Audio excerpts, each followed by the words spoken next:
For the police, I'm saying you punk, reading my rights and it's all junk.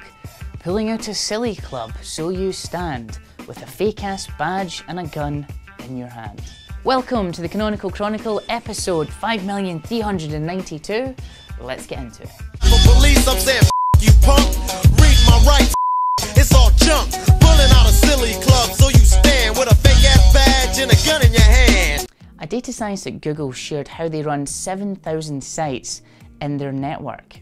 7,000 sites? Is Google actually running their own PBN? Are they actually the most prolific spammers of all time? Have you got anything without spam in it? Well, spam, egg, sausage and spam. There's not got much spam in it. I don't want any spam. Why can't you have egg, bacon, spam and sausage? That's got spam in it. Not as much as spam, egg, sausage and spam. Look, could I have egg, bacon, spam and sausage without the spam? They essentially said for SEO to work, keep it simple. So for big sites, small changes make a big impact. Now, on its own, that statement deserves a kind of eye roll and a big, whatever. I went down to the beach and saw Kiki. She was all like, and I'm like, whatever. But looking into their timelines, it's really interesting to see that they start with canonicals, then sitemaps, then hreflang, then meta, and finally AMP.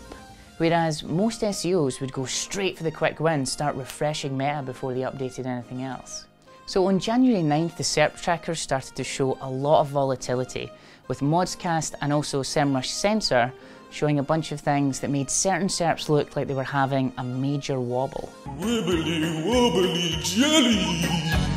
Now, on further inspection, the volatility has been caused by news and sports-based SERPs. Now, by their very definition, these are volatile SERPs. The QDF algorithms at play, that means query deserves freshness, and because it's news, the SERP will constantly evolve and constantly change, therefore it will look volatile. So we actually asked Google directly, can you confirm if an algorithm update has happened? And they had this to say. Maybe, maybe not. Maybe yourself. So people have been reporting a hack where you can send a link to a fake knowledge graph listing. The idea being that you can Google something like world's most handsome man and then change the search query bar to your name.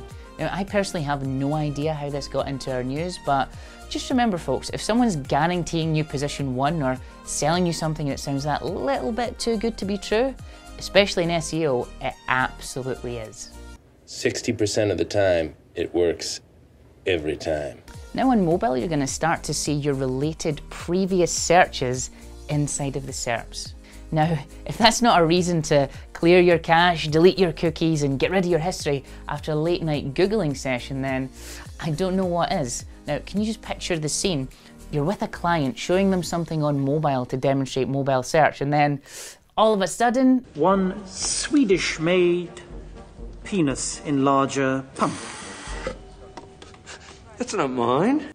Google is making huge strides in their voice assistant technology. The search giant is now working directly with hotel and travel brands to integrate voice directly into Google Assistant. So you should now be able to talk to Google AI and get them to book you a flight or hotel completely seamlessly. First we ask the robots questions to answers of all of our lives, then we carry it around in our pockets everywhere, then we're letting it book travel for us, and all of a sudden we're falling in love with it, we're integrating it into organic tissue, and then we're becoming completely assimilated like some sort of cyborg organism. By assimilating other beings into our collective, we are bringing them closer to perfection.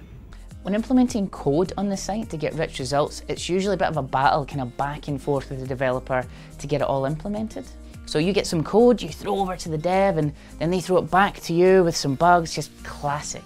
So after you played a game of email tennis with them, you finally have a solution. But now you can actually live edit your code and get a response in the rich results testing tool, so you can effectively live bug test everything that you're doing and work out the exact code piece that is needed before you give it to the developer. So this is a massive win, so we can get all of our structured data straight onto the site much faster, and we know with 100% confidence that Google will understand it. So no more missing the mark and being embarrassed in front of developers. Come inside. Oh, Jesus. That's everything for this week's Canonical Chronicle. If you liked it, please hit like, subscribe and share. And of course you can follow us on social, but until next time, we'll see you later.